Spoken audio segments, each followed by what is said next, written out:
علي تفضل بقى. يلا بسم الله.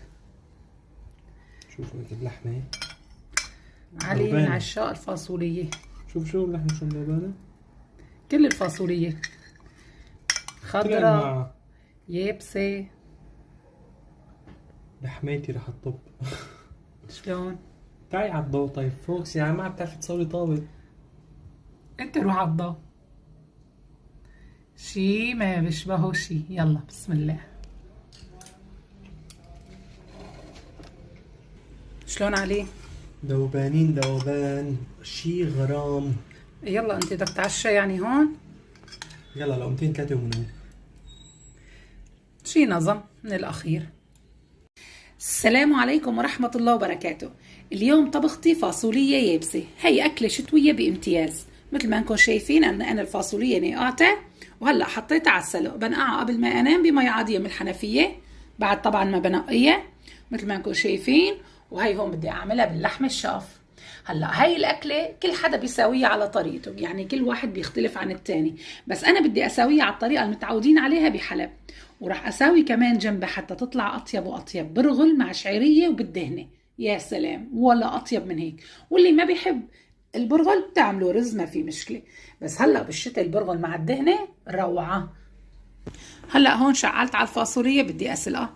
حطيت لها مي عادية من الحنفية، ما بنضيف لها أي شيء، لا ملح ولا شيء، وبنسلقها أول شيء على نار عالية لوقت ما تطلع هون رغوة بيضة بنشيلها، وبعدين بنوطي النار وبنغطيها مخلي تستوي على راحتها.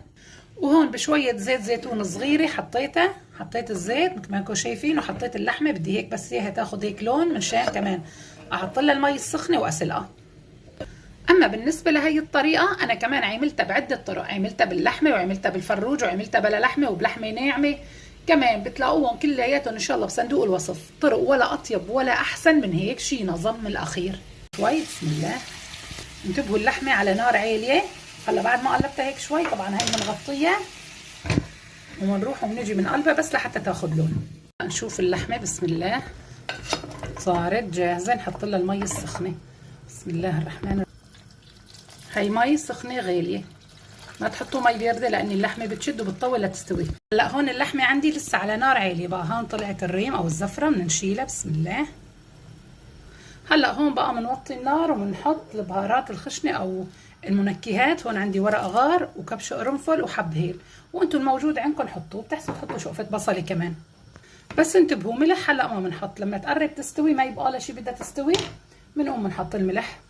هلا انا وطيت النار على الاخير وبدي اغطيها اتركها هيك شوي مشان ما تفور وبنرجع لما تستوي.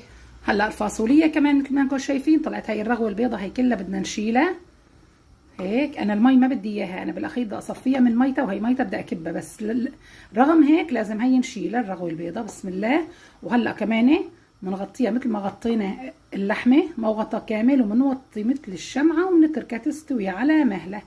هون مثل ما انكم شايفين كل شيء صار جاهز، وهي الفاصوليه واللحمه انسلقوا. وهون حطيت تقريبا 3 معالق طعام دهنه لية خروف. شايفين بدي اسليها. اذا بدكم تاخذوا الطعم الاطيب منه خلوها لحتى تاخذ لون الذهبي بسم الله. كمان بدي احط شويه زيت زيتون، يعني ما تكتروا، تقريبا 4-5 معالق طعام بسم الله. وهون انا عندي بصله فرمتها وسط فرمتها ناعم بسم الله الرحمن الرحيم. وهون هي اضافه من عندي 4 سنون توم تقريبا 3-4. جربوا هيك حطوا هالاضافه هي اللي بحب هيك نكهه التوم يعني، ونكهه التوم معها تعطيها طعم غير شكل. واللي ما بده يكتفي بالبصل بسم الله. هلا هيك بعد ما البصل استوى مع الثوم ما بدنا اياه ياخذ لون بنحط بسم الله الرحمن الرحيم. هون انا حطيت معلقتين كبار، انا حطيتهم هلا لحتى هيك اقلبهم شوي حتى نتخلص من طعم التيبيس فيهم بسم الله.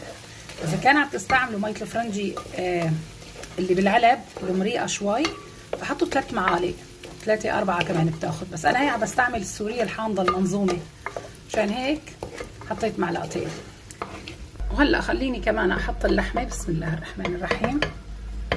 كمان هيك اقلبها معهم شوي بسم الله الرحمن الرحيم، بس هيك شوي حتى يتنكهوا من بعضهم قبل ما نحط المرقه بسم الله. وهي كمان مرقه اللحمه، واذا قليله زيدوا شوي من الحنفيه بسم الله الرحمن الرحيم. هون انا بدي احط رشه صغيره بهار، ما تكتروا. انا حطيت بهار اسود، ممكن تحطوا 7 بهارات ما في مشكله. بسم الله.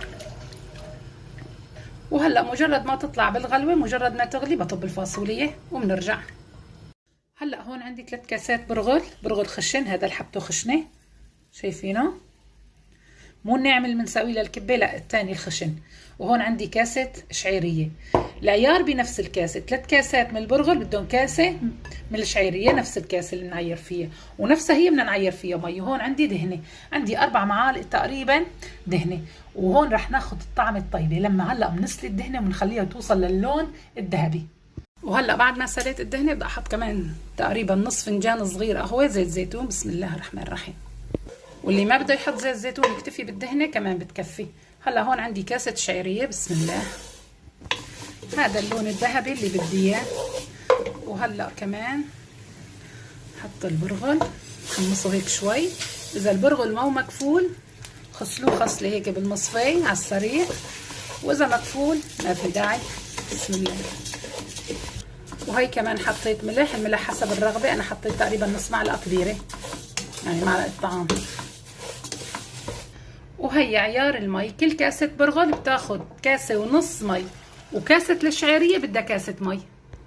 هلا هيك تحريكة على نار عالية بس، خلص بنتركه لحتى يطلع بالغلوة وبنرجع. لا تنسوا مثلي رشة البهار، لاني حطينا دهنة بنحط رشة صغيرة بهار. جيت وطيت النار وغطيت الطنجرة، فكرت حالي عم بصور. المهم هلا بعد ما طلع بالغلوة وطيت النار مثل الشمعة وغطيت الطنجرة وبتركه لمدة 13 دقيقة. بعد 13 دقيقة بكون صار جاهز. بنتركه ما بنكشف عليه، بنطفي النار وبنتركه كمان 13 دقيقة لحتى هيك البرغل يتفتح ويصير ما في أطيب من هيك. هلا هون أول ما صارت تغلي بقى بنطب الفاصولية. بسم الله الرحمن الرحيم. حبة الفاصولية ما بدها تكون مهموسة، ما فرجيتكم اياها، استنوا افرجيكم اياها. بسم الله. هيك شايفين انا عامله هيك بايدنا، وبنفس الوقت بدها تكون هيك الحبه مثل ما انكم شايفينها، ما بدها تكون مهموسه. بسم الله. هلا بقى على نار وسط نخليها هيك لحتى تتعقد او تتخثر، هيك شلون بتقولوا ما بعرف، المهم تتعقد. زبطوا ملحه، شوفوها اذا ناقصه كمان معجون طماطم او معجون بندوره كمان زيدوا لها شوي. هلا هيك زيدوها فوقها حطوها، بس انا بستناها لحتى تتعقد شوي لحتى اعرف، وبنرجع.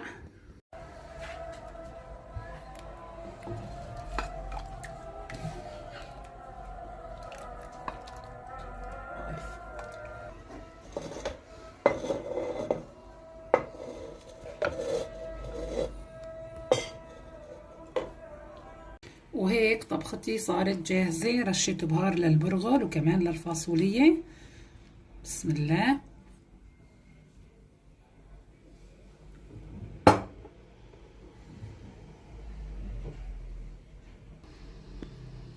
وشوفوا لي بقى على هالمنظر، البرغل كل حبة واختها، ولا الفاصولية ولا أطيب من هيك. جربوه على طريقتي وصدقوني ما رح تندموا، وإن شاء الله رح تدعوا لي. وإذا عجبكم الفيديو لا تنسوا الاشتراك واللايك وتعليق هيك حلو مثلكم. والسلام عليكم ورحمة الله وبركاته.